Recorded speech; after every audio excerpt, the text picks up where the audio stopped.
let's just jump into the Kim Wexler character, if you don't mind. Sure. How were you introduced to her?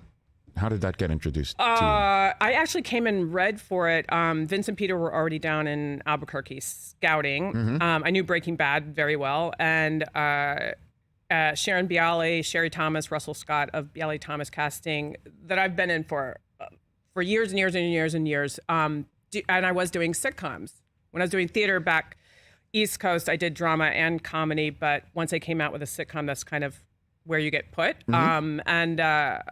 But Bialy Thomas Casting had been calling him in for a lot of dramas for years. And so they thought that I was a good fit for the role and sent tapes to Vince and Peter. And we went through that process. And then I did a chemistry read with Bob and then came on the show. But Boom. I knew very little about the character. Right. So very, very little. And so did we, obviously, as viewers. And so did they told me. Is that right? Yeah, it was not sort of planned out. There was a lot of elements that changed. Michael McKean, the great Michael McKean playing Chuck, he was at one time supposed to be the thing that made you see the soft side of Jimmy. Jimmy was going to become Saul right away, I believe, within the first season. Yeah.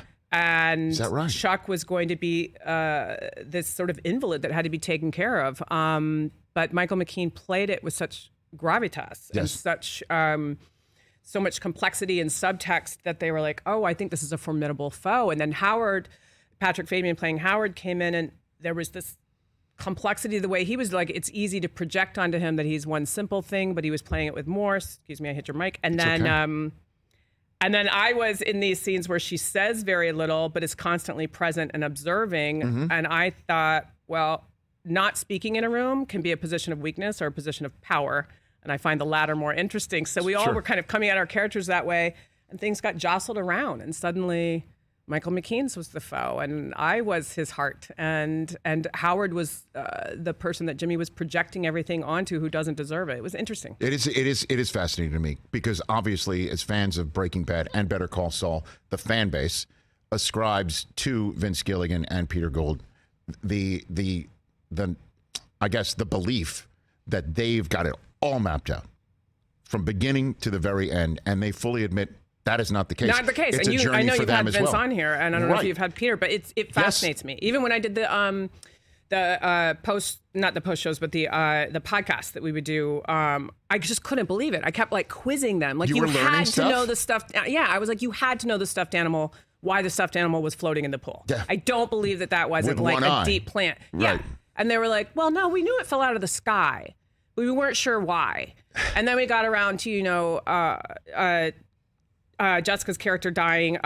Kristen Ritter's character dying. Jesse's girlfriend is what I meant to say. And we're like, oh, maybe her dad flies a plane. And I'm just like, I don't know how you didn't piece this together. And I'm sure they told you that Saul Goodman wasn't going to exist, except that Jonathan Banks was not available. Sorry, I said it backwards.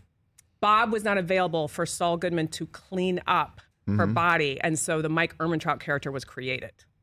That is actually news to me and us, right? I did not know Isn't that crazy? Say that one more time. So when she dies, when she chokes on her own vomit, one of the best episodes ever. This is Kristen Ritter. Kristen Ritter. I'm trying to think of her name in it is what? The character. You can look that up, Chris. We've had, if you don't mind, we've had Bryan Cranston here multiple times. He said that's one of the toughest scenes he's ever had to do. Had to be. Is watching that character, Kristen Ritter's character, choke because he thought of his own daughter.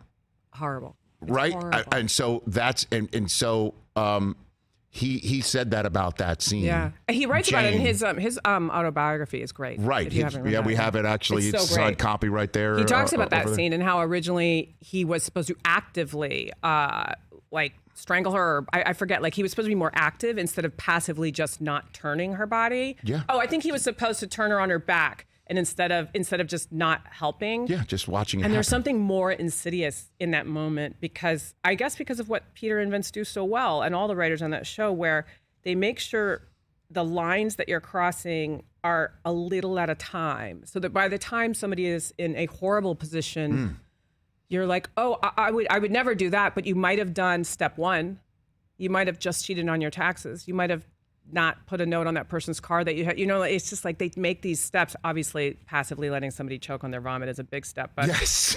Anyway, what I was saying is that, like, rather than leaving out a receipt on your taxes, nobody understands what you're saying. So I asked Vince and Peter in one of the podcasts. I go, okay, I know you guys just like to say that you didn't like map it all out, but you would have to know if you have guest stars whether or not they can come back. How do you write a story if somebody might not be available? And they said, funny, you should ask that. Bob, I think maybe Bob was shooting Alexander Payne's Nebraska maybe at the time, but he was shooting something and they wrote when Kristen's character dies that he comes and cleans up the body in this very cold, unfeeling manner. And that was going to be where his character started to go. And he was simply not available. So they made up the Mike Ehrmentraut character. Oh, thank goodness. Thank goodness. Right. And Jonathan Banks played it. And now it's like, invaluable to the show, that character. And also, like, I'm so glad that that's not how we saw Saul. That would have forever changed how we saw him as well. Catch the Rich Eisen Show every single day on the Roku channel, 12 to 3 Eastern, for free.